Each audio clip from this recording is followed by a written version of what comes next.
बिस्मिल्लाहिर्रहमानिर्रहीम। अस्सलाम वालेकुम नादरीन, आप यूट्यूब चैनल देख रहे हैं, मैं इमरान खान हूँ। नादरीन, पाकिस्तान जो है वो एक सिस्टम के तहत चलता है। बहुत बड़ी खबरें हैं जो मैं आपके साथ शेयर करने जा रहा हूँ, लेकिन उससे पहले आपको बताना ज़रूरी है कि पाकिस्तान एक सिस्टम के तहत चलता है। इस सिस्टम के बेनिफिशरीज हैं। इसके अंदर एक बहुत बड़ी एलीट है, इसके अंदर एस्टेब्लिशमेंट है जो सारी चीज़ों को तय करती है और अपने मुताबिक चीज़ों को मोड़ती है, अपने मुताबिक चीज़ों को चलाती है। ये सिस्टम आज तक नहीं हारा। कई लोगों ने इस सिस्टम को चैलेंज करने की कोशिश की, लेकिन जितने लोगों ने भी इस सिस्टम के साथ सर टकराया उनका सर फूट गया। जितने लोग भी इस सिस्टम के सामने आकर खड़े हुए वो कुचले गए। सिस्टम बहुत ताकतवर है, लेकिन पहली मर्तबा एक शख्स इस सिस्टम से टकराया और उसने सिस्टम की बुनियादें हिलाकर रख दी हैं। आज सिस्टम को पहली मर्तबा बहुत बड़ी शिकस्त हुई है। ये क्या शिकस्त है मैं आपके साथ शेयर करता हूं फैक्ट्स के साथ। यानी ये पाकिस्तान दो टुकड़े हो गया, लेकिन ये सिस्टम नहीं हारा। पाकिस्तान का आम आदमी बार बार हारा, ये सिस्टम नहीं हारा। पाकिस्तान का मजदूर हार गया, किसान हार गया, सियासतदान हार गया।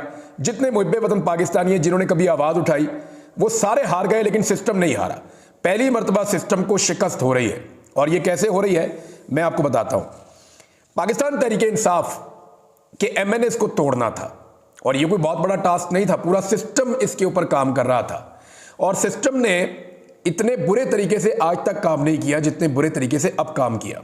बीवियां उठा ली, बेटियां उठा ली, जो है वो माओ बहनों की इज्जत नहीं की, चादर और चार दीवारी का तकद्दुस पामाल कर दिया, फैक्ट्रियां बंद कर दी, घर बंद कर दिए, मुलाजमीन उठाकर ले गए, बंदे उठाकर ले गए, ज़बरदस्ती लोगों को अगवा किया गया, उन्हें हफ्ज़े बेजा में रखा गया, लोगों पे बदतरीन टॉर्चर किया गया, लोगों की फैमिलीज पर टॉर्चर किया गया, बच्चों को ज़हनी और जिस्मानी अजियत पहुंचाई गई। सिस्टम इस लेवल तक कभी नहीं गया था, और जिन लोगों के खिलाफ ये किया गया वो भी कोई कमज़ोर लोग नहीं थे, वो अवाम के मुंतखब नुमाइंदे थे। इससे पहले कभी ऐसा नहीं होता था, मुंतखब नुमाइंदे यूं करके काबू आ जाते थे। यानी एक टेलीफोन कॉल की मार होता है एक MNA या एक मिनिस्टर। ये बेचारे तो भेड़ बकरियों की तरह कभी इधर से भगाओ उधर भाग जाते हैं, उधर से करो उधर भाग जाते हैं, तो जिधर आप बिठाएं अच्छे बच्चों की तरह बैठ भी जाते हैं। लेकिन पहली मर्तबा ऐसा हुआ कि MNAs काबू नहीं आ रहे थे। और MNAs चाहिए कितने थे? टोटल 10-12 MNAs चाहिए थे, और 10-12 MNAs तो हो जाने चाहिए थे।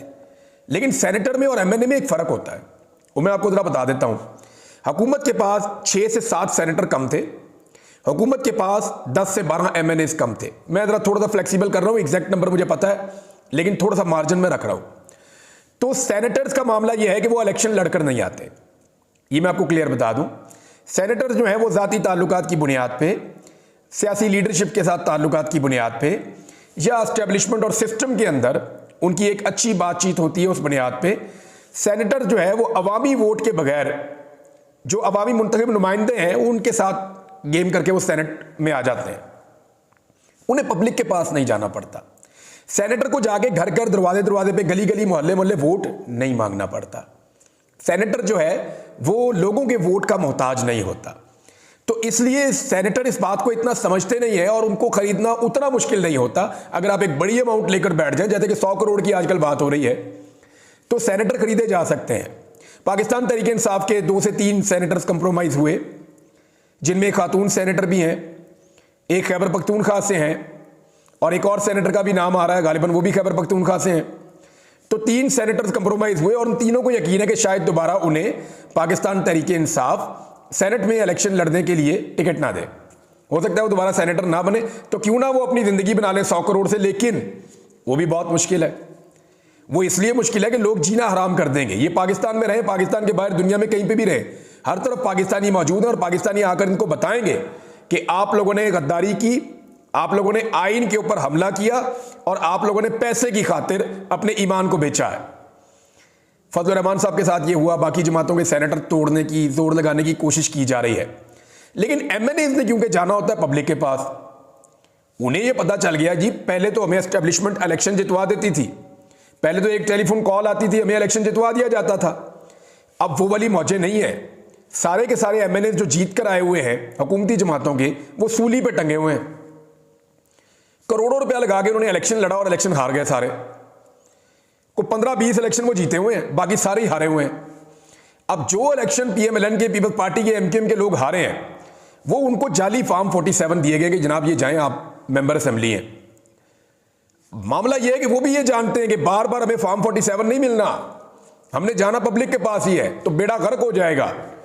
तो जो फॉर्म 45 के मुताबिक एमएनए बनकर पहुंच गए कौमी असेंबली में, उन्होंने तो पैसा भी नहीं लगाया। पीटीआई के लोग ना कंपेन की ना पैसा लगाया, सिर्फ ये बताया कि मैं इमरान खान का उम्मीदवार हूं। लोगों ने इतने ठप्पे मारे और अजीब अजीब निशानों पे मारे, लोगों ने जिता दिया। अब एमएनएज नहीं टूट रहे, एमएनएज पूरे नहीं हो रहे। बड़ी कोशिश की है, सरतोड़ कोशिशें की है, 4, 5, 6 से आगे फिगर जाता ही नहीं है। बड़ी कोशिश की है, इदारों ने कोशिश करके देख ली, जो हसास इदारों ने कोशिशें करके देख ली, हुकूमत ने पूरी कोशिश कर ली, वुज़रा ने कोशिश कर ली, पैसों के बैग फिरा दिए, सारा कुछ करके देख लिया, माने ही नहीं। उनके घर तक तोड़ दिए, बच्चों और फैमिलीज को हरासा कर दिया, वो नहीं माने। अगवा शुरू हो गए, फिर भी नहीं माने। तो एमएनएज नहीं टूटे, तो फिर एक नया हथकंडा इस्तेमाल किया गया। वो ये किया गया कि इलेक्शन कमीशन ऑफ पाकिस्तान को दोबारा उनकी मीटिंग करवाई गई और वहां पे इलेक्शन कमीशन ऑफ पाकिस्तान ने फैसला किया कि ये एक काम करते हैं कि मखसूस नशिस्तें जो ले ली गई थी, जो पाकिस्तान तहरीक इंसाफ का हक है, वो मखसूस नशिस्तें हमने ले ली थी सरकार से सुप्रीम कोर्ट के कहने पर, तो वो वापस सरकार को दे देते हैं मखसूस नशिस्तें, तो इनके एमएनए पूरे हो जाएंगे मखसूस नशिस्तें मिलने पर। ये वाला खेल जो है वो खेलने की कोशिश की गई और इसका फैसला किया गया। मैंने आपको पिछले वीलॉग में बताया था कि इलेक्शन कमीशन ऑफ पाकिस्तान ने खुद सुप्रीम कोर्ट ऑफ पाकिस्तान को लिखकर जवाब मांगा हुआ है कि जनाब ये हमारे सवाल आते हैं, इनके जवाब आप हमें दे दें। इलेक्शन कमीशन ने खुद दोबारा लिखा था, सुप्रीम कोर्ट का जवाब नहीं आ रहा था। तो ये बेस्ट टाइम था जब सुप्रीम कोर्ट का जवाब आया, जब इलेक्शन कमीशन ने यह फैसला किया कि वो मखसूस नशिस्तें जो पाकिस्तान तहरीक इंसाफ की हैं आज के दिन में दोबारा दे देते हैं पीएमएलएन को, पीपल्स पार्टी को, एमकेएम को। जब ये सारी सीटें उनके पास इकट्ठी हो जाएंगी, वो 2/3 अक्सरियत में चले जाएंगे, सेनेट में अपने मारदार कर लिए, कुछ ना कुछ करके गेम बना लेंगे और कौमी असेंबली में भी हमारे नंबर पूरे हो जाएंगे। आईनी तरमीम एक दफा हो गई तो हो गई, और आईनी तरमीम भी वही वाली करने जा रहे हैं जो पहला मुसवदा है, यानी कादी फायदी साहब की एक्सटेंशन, 68 साल तक की उम्र, नई अदालती एक वो बन जाएगी, आईनी अदालत कायम कर दी जाएगी, जुडिशरी तो सारी हो गई, अजीबोगरीब किस्म की सूरत हाल हो जाएगी। जिस जज को दिल करेगा जिस मर्जी अदालत में ट्रांसफर कर देंगे। जजों की तैनाती के लिए जनाब वो ये करेंगे कि 3 या 5 का पैनल बनाएंगे, इसमें जज उठाओ, सीनियरिटी जो है वो खत्म हो गई। तो जब ये सारे काम करेंगे तो अदलिया पूरी तरह से पॉलिटिसाइज हो जाएगी। और भी बहुत सारे मामला हैं, इसमें मिलिट्री एक्ट का मामला है, वो बड़ा संजीदा मामला है, उसके ऊपर शहजाद अकबर साहब ने बड़ा डिटेल वीलॉग किया है, उसको सुन के आपको सारा समझ आ जाएगा। बड़ा बारीक उन्होंने पूरा बताया कि एक्चुअली क्या करने जा रहे हैं वहां पे। कुछ और लोगों ने भी इस पे काम किया, मैंने कल पिछले वीलॉग में आपको बताया भी था। तो अब मामला यह है कि इलेक्शन कमीशन ने वो सीटें देने का फैसला किया। एन उस वक्त सुप्रीम कोर्ट ऑफ पाकिस्तान ने एक लंबा छक्का मारा और जितनी भी 2 नंबरी पाकिस्तान में हो रही थी वो सारी 2 नंबरी का दरवाजा एक दफा फिर बंद कर दिया है। खबर मैं आपको एक्सप्रेस न्यूज से पढ़ के सुनाता हूं, और खबर यह है कि इलेक्शन कमीशन सुप्रीम कोर्ट के फैसले का पाबंद है।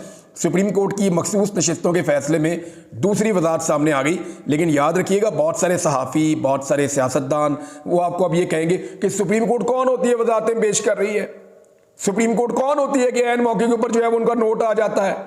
भाई सुप्रीम कोर्ट ऑफ पाकिस्तान से इलेक्शन कमीशन ने जो सवालात पूछे, सुप्रीम कोर्ट उन सवालात का जवाब दे रही है। अब टाइमिंग तो सुप्रीम कोर्ट तय करेगी ना, जिस वक्त नाइंसाफी हो रही होगी उसी वक्त इंसाफ की फराहमी होगी ना। ऐसा तो नहीं हो सकता कि नाइंसाफी हुई नहीं और इंसाफ की फराहमी हो रही है। तो जो सवालात पूछे उनका जवाब तो आना था। अब इससे पहले कि नाइंसाफी होती, timely supreme court of Pakistan ने इंसाफ फराहम कर दिया। सुप्रीम कोर्ट ऑफ पाकिस्तान ने क्या कहा कि इलेक्शन कमीशन सुप्रीम कोर्ट के फैसले पर अमल दरामद का पाबंद है, और दूसरी वजाहत इलेक्शन कमीशन के मांगने पर जारी की गई है। देखिए मैं फिर कह रहा हूं, खबर में भी लिखा हुआ कि यह वजाहत इलेक्शन कमीशन के मांगने पर जारी की गई है, वैसे जारी नहीं की गई। और 2 सफ़ात पर मुश्तमिल वजाहत है जिसमें सुप्रीम कोर्ट ने कहा कि इलेक्शन एक्ट में की गई तरमीम के माजी से इतलाक करके सुप्रीम कोर्ट के 12 जुलाई के फैसले को बेअसर नहीं किया जा सकता। इन्होंने दाव यह खेला था कि इन्होंने इलेक्शन एक्ट के अंदर एक तरमीम कर दी थी, आइन में तरमीम नहीं की थी। सुप्रीम कोर्ट ने जो फैसला दिया था 12 जुलाई को, वो आइन की तशरीह में दिया था, लेकिन इन्होंने कानून में तरमीम करके कोशिश कर रहे हैं कि कुछ भी करके कानून में तरमीम करके उस फैसले को बेअसर कर दें। तो सुप्रीम कोर्ट ऑफ पाकिस्तान ने कहा कि यह फैसला बेअसर नहीं हो सकता। अब ये उनकी वजाहत आ गई है। तो इस वजाहत के बाद सिचुएशन ये है कि एक तो इमरान खान जेल में बंद, उससे कोई मिल भी नहीं सकता, इसके बावजूद उसके बंदे नहीं टूटे। इसका मतलब क्या है? पहले एस्टेब्लिशमेंट की तरफ लोग देखते थे हमें इलेक्शन जिताएंगे, लेकिन अब लोग इमरान खान की तरफ देखते हैं, ये हमें इलेक्शन जिताएगा। लोगों को समझ आ गई है कि आज की जो एस्टेब्लिशमेंट है वो पाकिस्तान की आवाम और पाकिस्तान का आम वोटर है जो इमरान खान के साथ खड़ा है। लिहाजा इमरान खान को हम छोड़ नहीं सकते, वो लोग खड़े हुए हैं इमरान खान साहब के साथ। अब इलेक्शन कमीशन ने धांधली से सीटें देने की कोशिश की, मखसूस नशिस्तें जो पीटीआई की हैं हुकूमत को, ताकि वो आईनी तरमीम कर ले। तो सुप्रीम कोर्ट ऑफ पाकिस्तान ने ये जो मुख्तसर हुक्मनामा है, इसके तहत अब सुप्रीम कोर्ट ने बहुत क्लियर कर दिया है कि किसी भी सूरत इलेक्शन कमीशन ऑफ पाकिस्तान ये नहीं कर सकता। इसके बाद इरफान सिद्दीकी साहब निकले हैं बाहर। कल जब निकले थे तो उन्होंने कहा जी 18 तारीख को कल हम पेश कर देंगे आईनी तरमीम, और आईनी तरमीम हो भी जाएगी। दिखाई तो ऐसे ही दे रहा था, लेकिन आज सहाफ़ी सवाल करते रहे और वो जवाब दिए बगैर चले गए। वो काफ़ी ज़्यादा मायूस थे सुप्रीम कोर्ट ऑफ पाकिस्तान से। जो सवालात पूछे इलेक्शन कमीशन ने, जब उनका जवाब उन्होंने दिया तो वो काफ़ी ज़्यादा मायूस थे। अब यहां साबित होता है कि जेल में बैठा हुआ आदमी जीत गया। इमरान खान के हवाले से एक और खबर यह आई है कि उनका केस जो है जुडिशियल कम्प्लेक्स में लगाया जाएगा कल की तारीख के लिए, 19 तारीख के लिए। वजह यह है कि ताकि उनसे दोबारा मुलाकात ना हो सके, लोग उनसे ना मिल सके। मैंने आपसे कहा था कि ये 72 घंटे इंतहाई अहम है, और इन 72 घंटों में जो भी होगा वो पाकिस्तान और इमरान खान साहब के मुस्तकबिल का तयन करेगा। लेकिन इसी चीज़ के ऊपर एक तो जनाब अब नंबर गेम अब नहीं है, अब काम बहुत ख़राब हो गया। जो पार्लियामेंट हाउस है उसके आसपास ऐसा कर्फ्यू लगाया गया है, डी चौक में इतनी पुलिस, पूरे पाकिस्तान के अंदर जो है वो इस वक्त पाकिस्तान तहरीक इंसाफ के कारकुन एहतजाज कर रहे हैं, खुलकर एहतजाज कर रहे हैं। बहुत सारी जगहों पे कारकुन निकले हैं, ज़बरदस्त किस्म का उनका एहतजाज चल रहा है जुमे के बाद से, और उसके ऊपर टॉर्चर भी हो रहा है, लोगों की गिरफ्तारियां भी हो रही हैं। पुलिस ने दोबारा सैकड़ों कारकुनों को गिरफ्तार कर लिया है। पाकिस्तान तहरीक इंसाफ ने जितनी मार खा के दिखाई है ना, इतनी मार पाकिस्तान पीपल्स पार्टी ने, PMLN ने कभी सोची भी नहीं होगी कि पीटीआई इतनी मजबूत जमात के तौर पे खड़ी हो जाएगी। एक्चुअली ये जमात इतनी मजबूत नहीं होती, पब्लिक फैसला कर चुकी है कि इस आदमी के साथ ज्यादती हो रही है, हमने इस आदमी का साथ देना है, और सिचुएशन आपके सामने क्लियर होती चली जा रही है। अब मैं आपको एक चीज और दिखाता हूं नाज़रीन जी, जो बच्चों वाला मामला इस पर मैं आता हूं, लेकिन मैं अभी भी फिर आपको जाते जाते ये बता रहा हूं कि इमरान खान ने शिकस्त दी है सिस्टम को, लेकिन फिर भी सिस्टम हार नहीं मान रहा, वो पूरी कोशिश कर रहा है। अभी भी बंदे तोड़ने का सिलसिला जारी है, पैसों को बढ़ाया जा रहा है और बढ़ाया जा रहा है और बढ़ाया जा रहा है, लालच दी जा रही है, दबाव डाला जा रहा है। ये हुकूमत आखिरी दिन तक पूरी कोशिश करेगी कि कुछ ना कुछ करके आईनी तरमीम करके रास्ता बना ले। अब मैं आपको एक और चीज़ बताता हूँ कि जो स्टूडेंट्स का एहतजाज जारी है, वो एहतजाज कर रहे हैं, और उनके ऊपर जो टॉर्चर हुआ अब तो वो उसके खिलाफ निकल आए, इन्हें मारते क्यों हमें। जो बच्चे लाहौर में गिरफ्तार किए गए उन तमाम की ज़मानतें हो गई हैं, अल्हम्दुलिल्लाह तमाम बच्चे रिहा हो गए हैं। लेकिन इस हुकूमत ने फस्तायत का एक रिकॉर्ड कायम कर दिया कि टीन एजर्स को पकड़ के लॉकअप्स में और थानों में बंद कर दिया है। उनके माँ बाप बेचारे सारी सारी रात, वो पढ़ने वाले बच्चे हैं, वो एहतजाज कर रहे थे। ये उनका मौक़िफ़ ठीक है या गलत है एक अलग बात है। हुकूमत को चाहिए था कि उनको अपने बच्चों की तरह डील करते, हुकूमत ने उनके ऊपर चढ़ाई कर दी जैसे हसीना वाजिद ने की थी, तो ये बड़ा अनफॉर्चुनेट है। अब इसके अंदर हुकूमत एक प्रोपेगेंडा कर रही है कि एक्चुअली ये बच्चों का एहतजाज नहीं था, इसको इंस्टिगेट किया गया है, इसको डिज़ाइन किया गया है, और वो ये कह रहे हैं जनाब कि ये जो डिज़ाइन किया है ना, ये करने वाले चंद लोग हैं, उसमें मेरा नाम भी शामिल कर दिया। अब ये कोई ऐसे बेशर्म लोग हैं, मेरे मुंह से कोई अजीब बात निकल जाएगी तो मैं आपको डायरेक्टली बताता हूँ कि इन्होंने किया क्या। तरीका वारदात आप इनका देखें और आप इनकी हरकतें चेक करेंगे। जो इन्फॉर्मेशन मिनिस्टर है पंजाब की, वो जाली स्क्रीनशॉट बना बना के सोशल मीडिया पे डाल रही है। इस वक्त पाकिस्तान में जाली खबरें फैलाने और जाली प्रोपेगेंडा करने का जो सबसे बड़ा ठेका है वो इंफॉर्मेशन मिनिस्टर पंजाब के पास है। आप सिर्फ इसके ट्विटर के ऊपर निकाल के देख लेंगे ना, तो इस पे पर्चा देके अब ये 10 साल बाहर नहीं आ सकते। जिस किस्म के गलत काम इन्होंने किए हैं, हर 2 मिनट के बाद इनका कोई ना कोई उल्टा प्रोपेगेंडा हमारे सामने आ जाता है। अब मैं आपको मिसाल के तौर पे ये एक स्क्रीनशॉट दिखाता हूं। ये नून लीग का अपना एक ऑफिशियल अकाउंट है जनाब, इसको मिलियंस के अंदर इसके फॉलोअर्स हैं। वो ये कहता है कि अमेरिका में और बरतानिया में और सवात में बैठकर जो तलबा हैं पंजाब के, उनको जनाब अनारकी के लिए और हालात ख़राब करने के लिए उकसा रहे हैं कुछ लोग, और ये जो लोग हैं ये पाकिस्तान के असल दुश्मन हैं। अच्छा, इसमें जी शहबाज गिल हैं, मुहित पीरज़ादा हैं, आदिल राजा साहब हैं, और इसके बाद जी इमरान रियाज खान। मैं किसी और की बात नहीं करता, मैं अपना आपको पढ़ के सुना देता हूँ कि मेरे ऊपर उन्होंने वकूआ क्या डाला है। इन्होंने जनाब मेरी एक ट्वीट इसके अंदर स्क्रीनशॉट पेस्ट किया है, जिस ट्वीट में मैं ये कहता हूँ इनके बकौल कि पाकिस्तानियों, मैं पूरे यकीन से कह रहा हूँ कि पाकिस्तान में अगले 72 घंटों में तलबा जो कुछ करेंगे वो हम सबके और खुसूसन इमरान खान के मुस्तकबिल का तयन कर देगा। तलबा का लफ्ज़ याद रखिएगा। मैंने ये ट्वीट, मेरे ख्याल में तलबा का एहतजाज तो ख़त्म भी हो गया था जब मैंने ये ट्वीट की है। अब ज़रा आप देखें कि मैंने जो ट्वीट किया था वो मैंने कल किया था रात को लेट नाइट, और मेरा जो ट्वीट है जब आप वो देखेंगे तो आपको आइडिया हो जाएगा कि कितने बड़े ये फ्रॉडिये हैं। मैंने ट्वीट किया था, पाकिस्तानियों मैं पूरे यकीन से कह रहा हूं कि अगले 72 घंटों में जो भी होगा वो हम सब के और खुसूसन इमरान खान के मुस्तकबिल का तयन कर देगा। तलबा का तो मैंने नाम ही नहीं लिया इसमें। ये ऐसे फ्रॉडिये, बेशर्म और बेगैरत लोग हैं कि इन्होंने जनाब अली वहां से उठाकर उसके अंदर लफ्ज़ तलबा का इजाफा करके और उसके अंदर जो है वो तरमीम करके और एक नया स्क्रीनशॉट बना के बेशर्मों ने वो अपने मेन अकाउंट से लगा रहे हैं। मैंने आपको कहा था ना कि नून लीग ये साजिश करती है। कैलेबरी फॉन्ट भी इन्होंने यही काम किया था, 2 नंबरी की थी। ये हमेशा जालसाजी करते हैं, हमेशा नौसरबाजी करते हैं, हमेशा 2 नंबरी करते हैं। अब मुझे बताएं, इन मामलात पे मेरे ऊपर मुकदमा दर्ज हुआ है कि मेरी ट्वीट के अंदर जो मैंने खुद ट्वीट की है, अपने हाथ से लिखी है, उसके अंदर चंद जुमले तब्दील करके और एक नई ट्वीट बना के उसको बुनियाद बना के मेरे ऊपर मुकदमा दर्ज कर दिया। अब जिसने ये जालसाजी की है, मुकदमा उस पर होना चाहिए, मेरे ऊपर होना चाहिए। और मुझे पक्की इंफॉर्मेशन है कि जैसे ही मैं जाऊंगा अदालत में, ये मुझे किसी और केस में गिरफ्तार कर देंगे। बिकॉज इन्होंने डिसाइड कर दिया कि हमने इस बंदे को बाहर नहीं रहने देना, हमने इस बंदे को जेल के अंदर डालना है, क्योंकि तनकीदी आवाजों को ये हर हाल में खामोश करवाना चाहते हैं। और इसके लिए ये जो इंफॉर्मेशन मिनिस्टर है, इसने हमेशा इंफॉर्मेशन मिनिस्टर रहना है। यार ये हरकतें तो देखो अपनी, यार खुदा का नाम लो। यानी जालसाजी की भी इंतहा है। कोई खानदानी आदमी ये कर सकता है, कोई सच्चा इंसान ये कर सकता है। यानी झूठ, बेईमानी, फ्रॉड, यानी जो फ्रॉड से हुकूमती फ्रॉड से बनी हुई है जाली फार्म 47 के ऊपर, तो ये जालसाजियां तो उन्होंने करनी है ना। जैसे इनके फार्म जाली, वैसे इनके प्रोपेगेंडे भी जाली। ये निकाल के आप देख लें, बेशक सोशल मीडिया पे मैंने इसको ट्वीट भी किया हुआ है, ये आपके साथ मैंने शेयर भी कर दिया नाज़रीन। और भी कुछ चीज़ें हैं आपके साथ बाद में शेयर करूंगा, लेकिन बच्चों से एक गुजारिश है, जो तलबा हैं उनसे एक गुजारिश है, आप एहतजाज करें, आपका हक है, आप ज़रूर एहतजाज करें। और जो भी आपके जायज़ मुतालबात हैं वो आप गवर्नमेंट के सामने रखें, अपनी कॉलेज की इंतज़ामिया के सामने रखें।